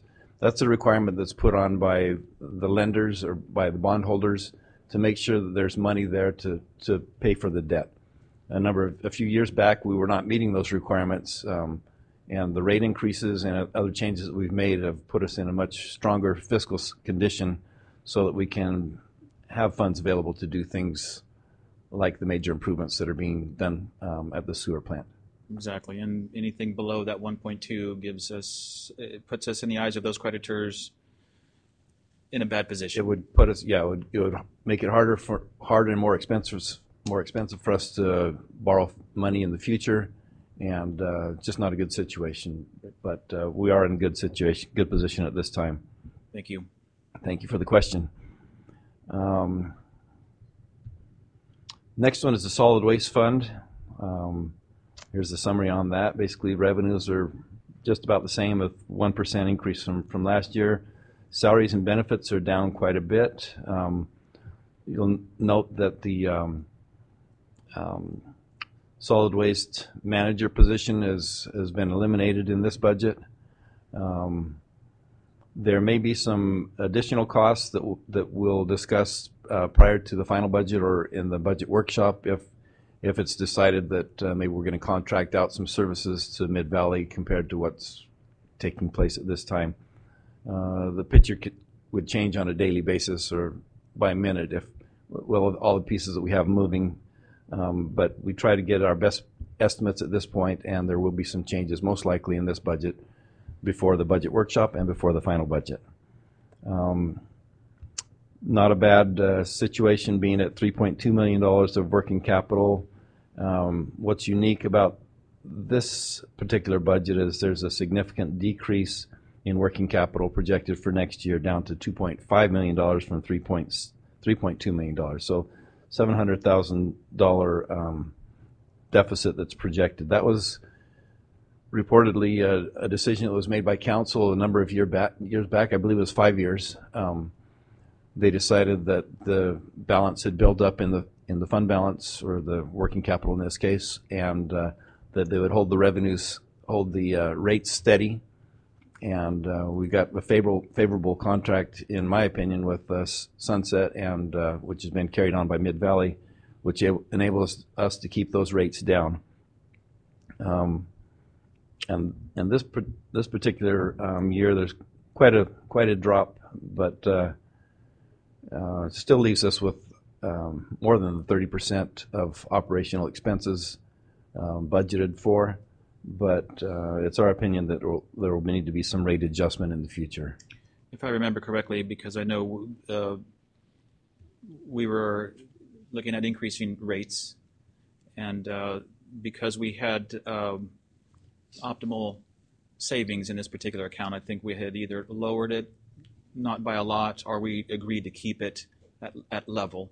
It certainly didn't offset the water rate increases, but I think we were cognizant of the fact that we could afford to not increase it, and I'm assuming that's where over the years this $715,000 deficit has come from. We're still finding our reserves, as you're saying, but at the same time, that's $715,000. Yes. Understood. Any further questions regarding the solid waste fund? How much longer do we still have on our contract with Mid-Valley? I believe there's 5 years left on this contract. It was a 10-year. 10-year, yeah. Please continue, Tim. Thank you. Okay. Thank you. I'll move on then to the water fund summary. This is showing that the rates go up 15% from prior year budget. I believe that the rate increases that are called for through the rate study and what was approved through the Prop 218 process is a 10% rate increase. I confirmed with Public Works that the 15% is not a 15% rate increase, but because the revenues are coming in higher than anticipated in the current fiscal year, they built that 10% increase into their projection, which comes up with a 15% increase from prior year budgeted revenues. Does that make sense? Or are there any questions related to those revenues? Just wanted to make it understood that there's not going to be a 15% rate increase. And at the same time, the Reftela study is pending, and we'll be working with them to see if there's a possibility of holding back on rate increases moving forward. Right. So again, this is another moving piece that could change before the final budget, depending on how quickly we can work with Reftelis. Right.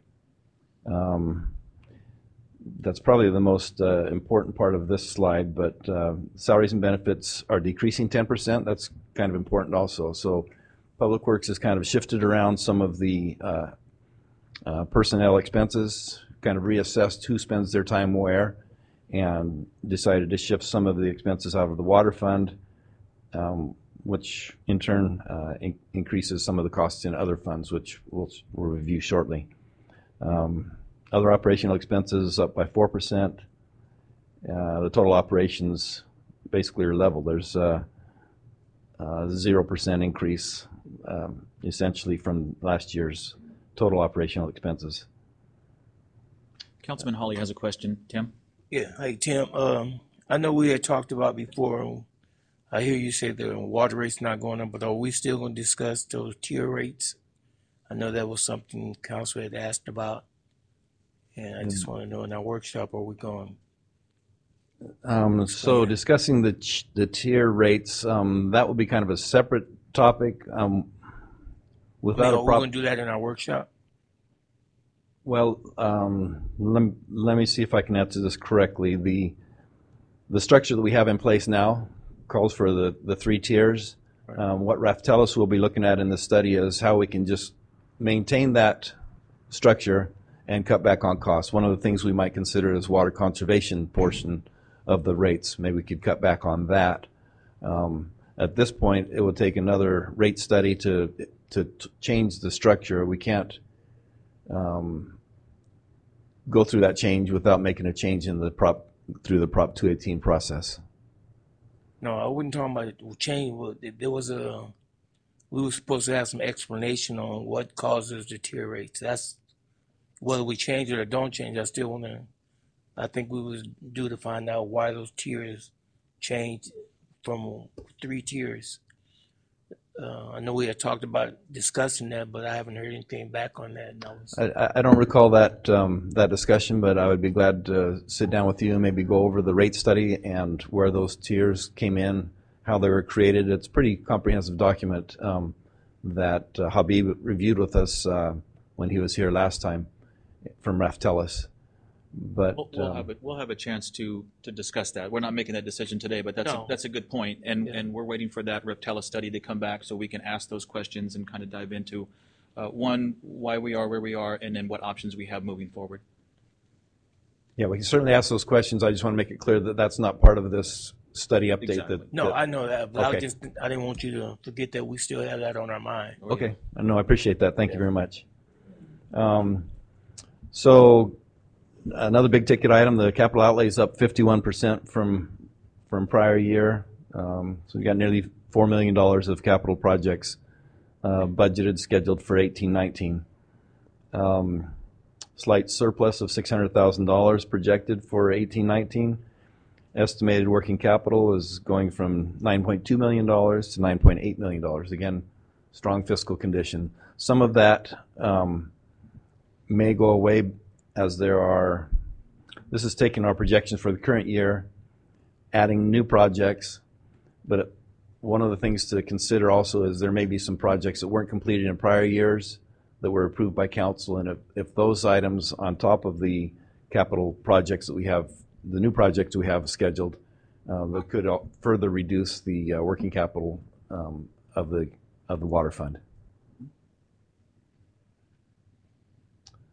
The drainage fund, you'll see, I mentioned earlier that shifting of personnel costs, you can see that their salaries and benefits are increasing by 23%. So they obviously concluded that staff is spending more time than they were being charged for in the drainage fund, so they shifted some expenses there. There's a slight deficit projected, $29,000 there, which is 3.3% of the budgeted expenses. And there's not much of a change there in the working capital. Close to 0.5 million, it's close to $500,000 will remain. It's just, I think it goes from 5.1 down to 4.88. Not much of a shift there.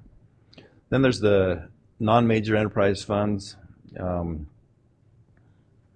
You can see that most of those zero out because they're funded by the expenses are funded as you draw down or as you use the dollars. It's like grant monies that as you expend it, you earn the dollars, so it should zero out. When I prepared the report, we did have some a lot more expenditures than we had revenues. We caught that, we fixed it, but I missed that when I updated the staff report, so I'll show you that in a second. But here's a summary of all the working capital for all of those funds that have been reported above, and it pretty much in total stays right at $20.3 million of working capital. So we're staying strong.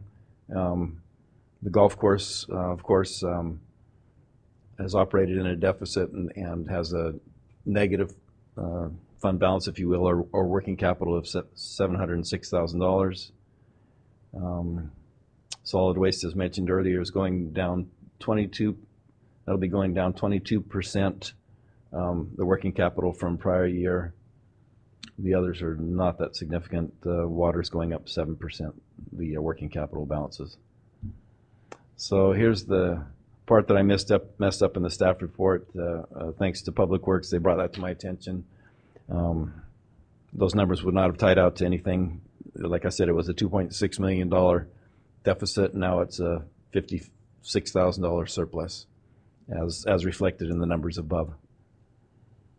Combined revenues are up 10% to $35 million. Total salary and benefits are down 4%.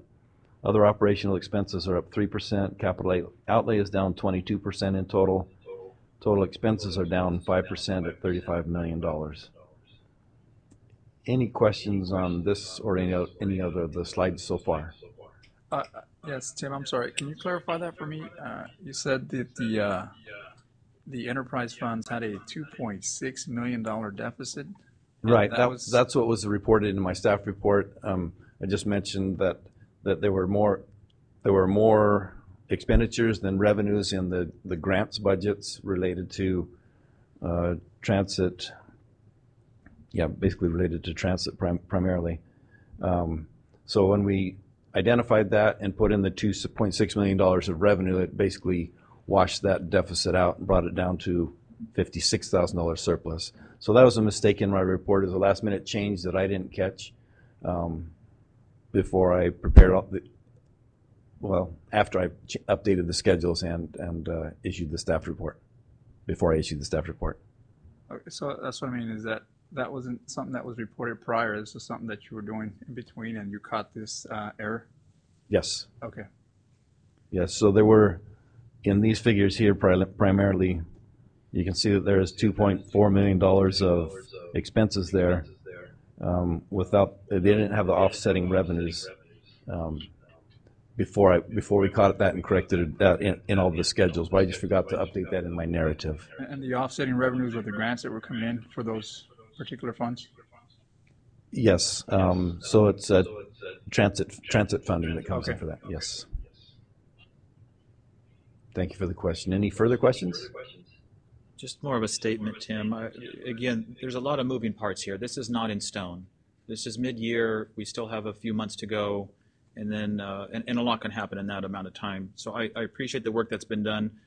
I would assume it makes it easier for you, rather than to do one big budget that we used to do back in the past, to chop it up into smaller ones and kind of give us a little bit at a time. But I think this brings a point as we move forward on how, from both sides, from us as policymakers and of course you as staff, to keep a continual finger on kind of where we're headed. By no means am I trying to micromanage. All I'm trying to establish is a connection as we move forward and we make decisions to have information like this. And so whether it's updated or we're asking information, I think it would be good periodically to have, not necessarily in the form of a workshop, but an update as to how we are on not just this particular budget with enterprise funds, but our budget in general. Thank you. I think you did a fantastic job, and again, this is something that I think looks good now for mid-year, but we're getting close. It really does help me to have these milestones to check off as we go away, to give you a general idea of where we're looking at those budgets now. And then when we have the workshops, we can identify any changes. For example, maybe an addition of one position in water that was not considered previously. Right. We'll give you those updates, explain it, and then fine-tune the figures as we come in. If council feels otherwise, let me know. But I think that seems to be a little bit easier for us to digest a little bit at a time. I mean, our budget is very, very complex, and this is just a small part of it. This isn't even our entire budget. So I like the way that you present it. If council has any other direction or input to do something different, or if you like the way we're doing it, I think this is the time to say so. I know that one of the concerns is typically these budget reports are at the end of a meeting, and if it's a long meeting, I'm encouraged to go quickly, and the minds of council are maybe tired by that point and may not want to spend too much attention on it, but it's gone well tonight. Tonight was not a long meeting, so we try to break it down to pieces, and if any other council members want to voice your opinions separately outside of the meeting, glad to take any input that any of you might have. I feel because it's numbers that we're dealing with and it's something to do with our enterprise funds, I always think it's probably best to have this done during the earlier part of the meeting. If not, then we can always have a workshop or a separate meeting so that we have these numbers, for us. Like you said, if the meeting drags on and it's pretty late, I think the council would agree that, we want to try to speed this up as quickly as possible. But in doing so, we don't want to miss anything that's very important, especially to our constituents. We owe that. We want to make sure that we revise these reports and these budgets, accordingly, and we do it with time. And we have that time, I think, early on in our meeting to have these numbers presented to us. perhaps we consider, and I'll discuss this outside of the meeting with the city clerk and the city administrator, but possibly we could move these presentations up to the presentation of this section of the agenda. I think it's informative for the community to know as well. Sometimes we have a larger crowd in the beginning of the meeting than at the end, so absolutely. And I want to reiterate this. Once again, Tim, thank you very, very much for this. Not only Tim, but all of our staff has an open door policy. And so anytime that we need to call or email or stop on by, we can certainly do so. Any other questions regarding Okay, if there's no further questions regarding those slides, the next portion of this report is request for budget workshop dates. Staff has identified 2 dates and would like to receive direction from council. Is this the big one? Like, this is the budget workshop.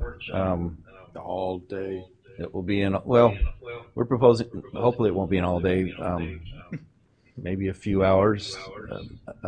Mayor, also just note, just noticing the May 23rd date, I will be unavailable. And so will I. What day is it? So the training wheels are off. Nice. Well, I kind of have to be here. May 23rd, we may have a LAFCO meeting as well. I thought it was set for Right. May. Wasn't it set for May the 30th or April 30th? Says May or June. Councilman. You have LAFCO on that Wednesday, right? Through the chair, April 30th is a separate meeting regarding the city administrator recruitment. Oh, okay. Oh, we can't throw that in that night. So how is Tuesday, June 5th for everybody? I'm good Tuesday. I'm good. Looks like Tuesday, June 5th, Tim. We'll take that direction. Thank you very much. Thank you. And I'm sure Sonia will be sending out a reminder for everybody. My wife's birthday. And ordering pizza. Yeah, pizza sounds good. I'd have to let you know. On the June 5th? Yeah. Moving on to council reports. I will start at my far right with Councilman Robinson. Good evening. Let's see, on April 13th, I attended the Housing, Community, and Economic Development Committee for the League of Cities and in the city of Pomona. And we discussed, local tax are subjected to a 2/3 vote. And they talk about there is a movement to repeal the SB1 Transportation Fund ballot measure, Proposition 69.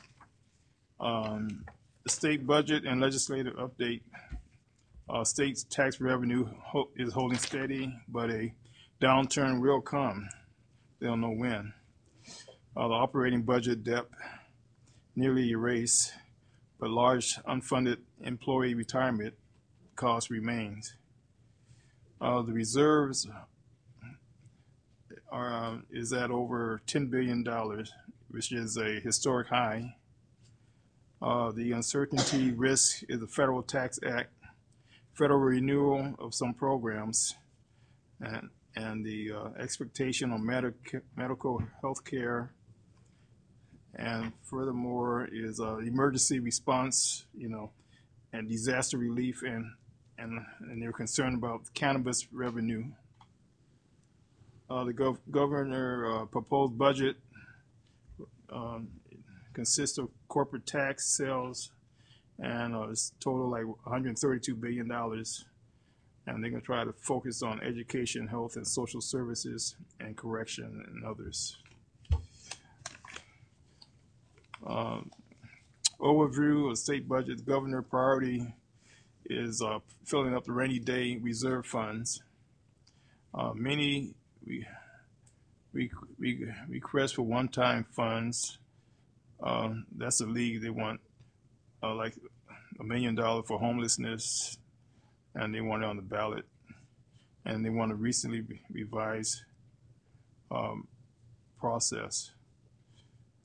Once 25% of signature is gathered, legislator is notified. Legislator has option of negotiation with proponent, and they can cut a deal. And the ballot items are the two biggest threats to city fundings. Then they have a business roundtable measure, 2/3 vote for all local taxes, and restrict local fee authority They have an effort to repeal the transportation funding for cities. Let's see what else they're talking about. 1 minute. And with the homelessness, I gave a lot of information to Linda Shaw, so that we can have more tools to use to combat homelessness, especially since California have the largest homelessness in the population in the nation. I don't know. You got to go to Philadelphia. Yeah. What was the biggest hit to city budgets? You said there was something very detrimental to city budgets. Well, the pension. Pensions. Yeah. And what is the league's position on the repeal of SB 1? Well, we can try to fight it. The league's taken a stance already, and Yes. Okay, good. That would certainly be detrimental to our pocketbook as well. Yes. All right. Anything else? Well, there's more, but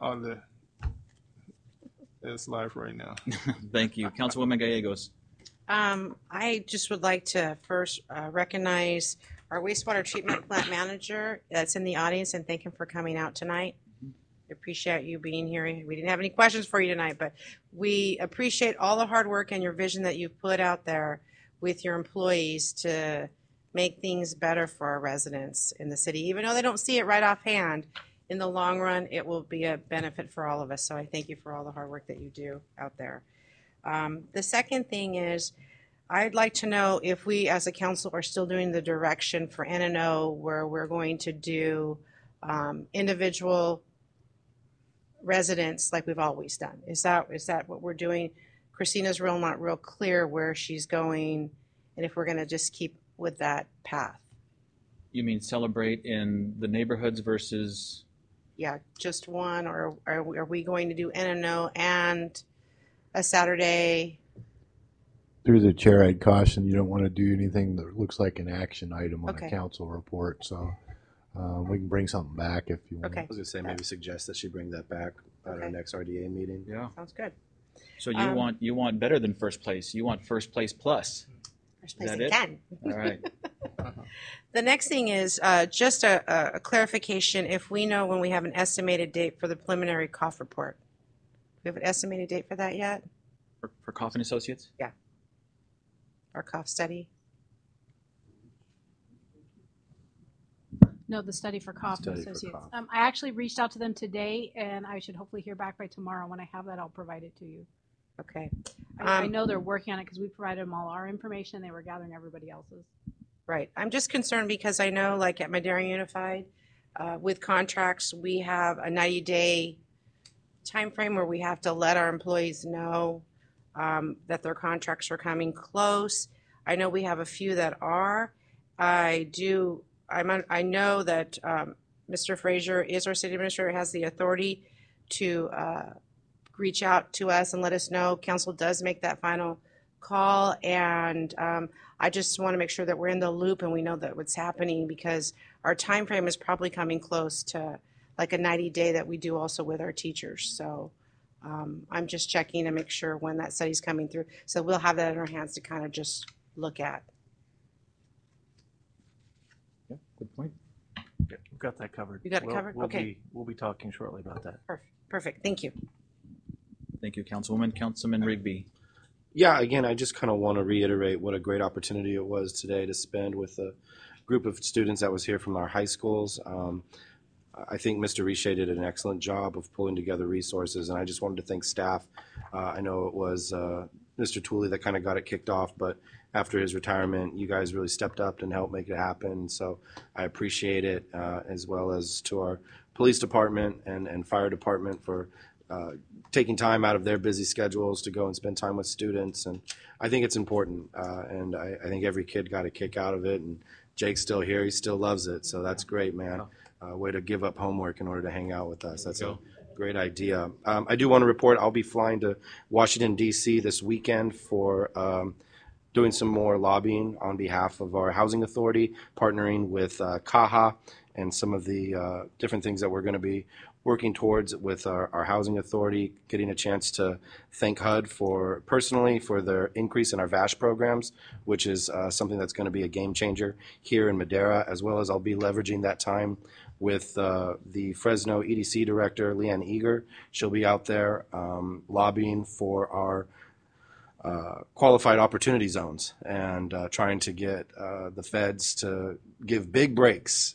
That could also be a game changer for development. And we've been talking about downtown and different opportunity zones that have been selected throughout Madera. We were lucky as a city to have all of the zones that we requested of the governor's office be selected by the governor's office. And so now we're just crossing our fingers that the feds will do a great job of awarding big tax breaks to those that take advantage of those opportunity zones. So I'm looking forward to hanging out with Leanne and learning a little bit more about those opportunity zones and putting in our 2 cents and letting DC know that there's some hardworking people in the Central Valley that are looking to grow and expand a great city.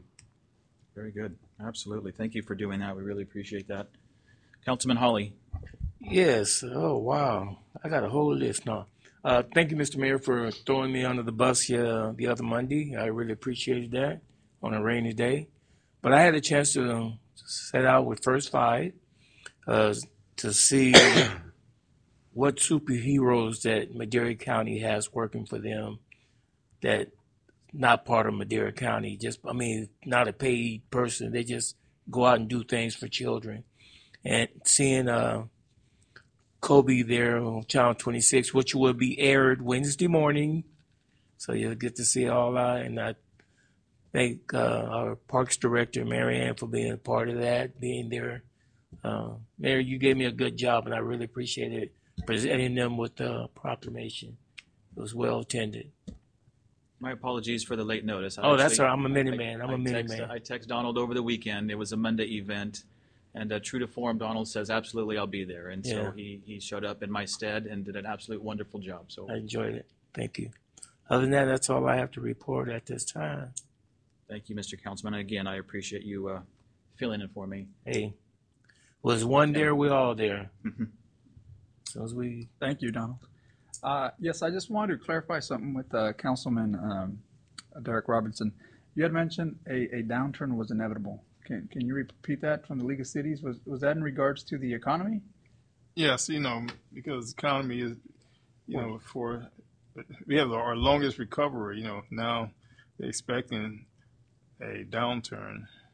I'm not an economist. I'm not an economist, but I would have to agree that at some point or another we'd have a correction in that. And with that note, I just wanted to ask, maybe David, if you might be able to provide us with the report as far as when we might see breaking ground of the travel center or possibly the casino. I understand that, I got wind that maybe might be potential, so we might be able to start seeing some breaking of ground. But again, that's just speculation. I'd like to see that. And also, Councilman Rigby, you said something big is that, the federal government would give big breaks. And, I've said this before, that the industry of cannabis is something that's big. It's something that's going to happen. I think we are waiting for Canada's results of what might happen there, but the industry is still out there. I'm not really rooting for something big to happen, but I know that that's something that's going to happen. And we just want to have to be prepared in case we do have that economic downturn. What are we positioning ourselves to do in case something like that happens? We'll be looking at deficits that'll be coming. Are we going to be reducing our staff? So again, I think the mayor has brought up good points on that, is what are we doing to increase our streams of revenue? And I don't want us not to look at this, because this could be a very potential stream of revenue that might be coming through. And it just takes a state or two, federal government, to go ahead and just ease off on these businesses to have the confidence to invest in these industries. And like Councilman said earlier, is that a lot of that money that's generated can be given back to the communities, schools, corrections, what have you. But let's not leave that out there. And hopefully we get to see some opportunities that come by our city here at some point. Good point. Good point. But thank you very much. yes, please, if I can have something there. I don't know what's coming here before us, but maybe some times or some dates that we might be seeing some breaking of the ground for these places. Great. I'll provide a travel center update right away, and we'll certainly look into the casino and see what information we can find. Thank you. Thank you very much. Is that all, Mayor Pro Tem? That's Thank, it. thank you Mr. for Mayor. that report. I was unable to attend, but I want to thank my colleagues. I know Councilman Will Oliver attended last Friday. Councilwoman Gallegos to walk a mile in her shoes. You weren't able. I was the senior. It's just great awareness in our community. I know there was great representation from our police department wearing the shoes, and I know Councilman Oliver's not here, that we can harass him about his high heels that he wore. But that's exactly the point, and to walk around for just a moment in women's heels to bring awareness to domestic violence. And also I want to thank Councilman Rigby to talk about bringing awareness, and again working with PD, the Red Sand Project. And human trafficking is real, and it is here in Madera. So again, thank you very much for bringing that awareness. And to remind everybody, this weekend is Love Madera. There's a lot of great things happening in the city of Madera, and there's a lot of people who want to help, whether it's an hour of your time or just a day. And so I encourage everybody to go to lovemadera.com. And a quick little shout out to April Molina and a lot of her fans and her staff and her friends and family that are really getting behind this effort to truly love Madera. At our Transportation Commission meeting, we had a great update from Caltrans regarding the widening of 99. That will be listed this summer, which really just kind of puts us in line. Don't expect dirt in the air this summer, but it is the next step in widening at 99. So we're very excited about having that happen here in the city of Madera. So once again, a lot of great things happening here in the city of Madera. That's all I have. If there's no further comments, I will ask Mr. Richardson for an announcement. Yes, Mayor, the council will now adjourn to closed session in one item. That's conference with labor negotiators pursuant to Government Code Section 54957.6, and the representatives and organizations are as listed in the agenda.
You're okay. No, don't worry about it. You just stay sitting. I can stand up. You're okay. I just gotta get my computer up. Mr. Richardson, whenever you're ready. Yeah. Hold on. You pass these out. Oh, thank you. Do you need an agenda or something? You have it, because my computer is not. Here you go. Here we go. Thank you. Sorry, having technical difficulties, man. You ready? I'm ready. All right. The council adjourned to closed session in one item, conference of labor negotiators pursuant to Government Code Section 54957.6. No reportable action was taken. Thank you very much for that, and thank you, everybody. Meeting adjourned.